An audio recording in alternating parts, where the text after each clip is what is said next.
श्रोताओं वक्ताओं की ताकत है हिंदी, लेखकों का स्वाभिमान है हिंदी।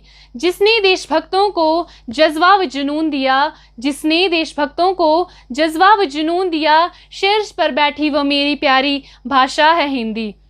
परम आदर के योग्य अध्यक्ष महोदय व मेरे प्रिय साथियों, सबसे पहले मैं अर्चना ठाकुर, जो कि राजकीय वरिष्ठ माध्यमिक पाठशाला कीड़ी, जिला चंबा में अध्ययनरत हूँ, आप सबको कोटि कोटि प्रणाम करती हूँ और आप सबको हिंदी पखवाड़े की बहुत बहुत बधाई देती हूँ।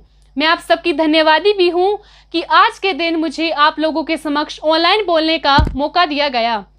मेरा आज का विषय है स्वतंत्रता संग्राम में हिंदी भाषा की भूमिका। स्वतंत्रता संग्राम में हिंदी भाषा की महत्वपूर्ण भूमिका रही है।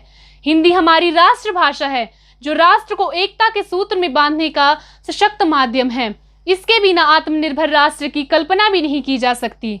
हिंदी की महत्वता तभी स्थापित हो गई थी जब स्वाधीनता संग्राम के समय वह समूचे देश को आपस में जोड़ने वाली एक सशक्त संपर्क भाषा बनी थी।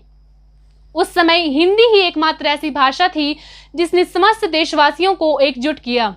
हिंदी की सामर्थ्य को गांधी जी, सुभाष चंद्र बोस जी आदि नेताओं ने भली भांति समझा। जब हमारा देश गुलामी की बेड़ियों में जकड़ा हुआ था, तब हिंदी के बलबूते पर ही हमारे देश के जननायकों ने समस्त देशवासियों को स्वतंत्रता प्राप्त करने के लिए प्रेरित किया। हिंदी के गीतों को गुनगुनाते हुए कितने ही शहीद मातृभूमि पर मिट गए। हमारे कई आदिकालीन कवि देशभक्तों के प्रेरणा स्रोत रहे। कबीर, मीरा व तुलसी की धरोहर है यह हिंदी। कबीर, मीरा व तुलसी की धरोहर है यह हिंदी।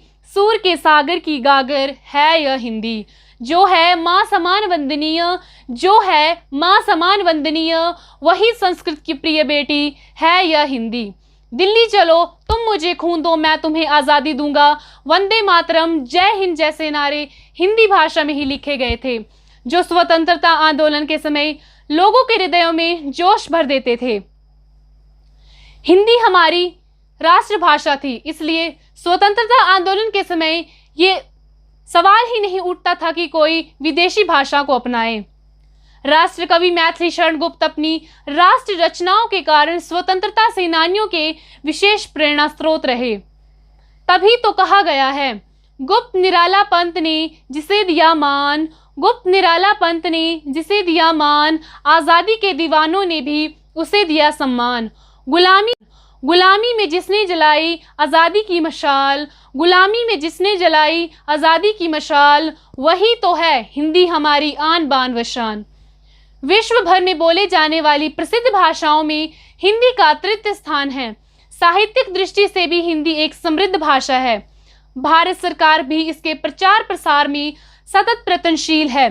अतः हमारा भी यह पुनीत कर्तव्य बनता है कि हम हिंदी के दृष्टिकोण को अपनाएं।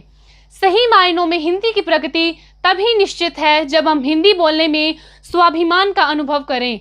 मैं आशा करूंगी आप मेरे विचारों पर अमल करेंगे। धन्यवाद। जय हिंद, जय हिंदी।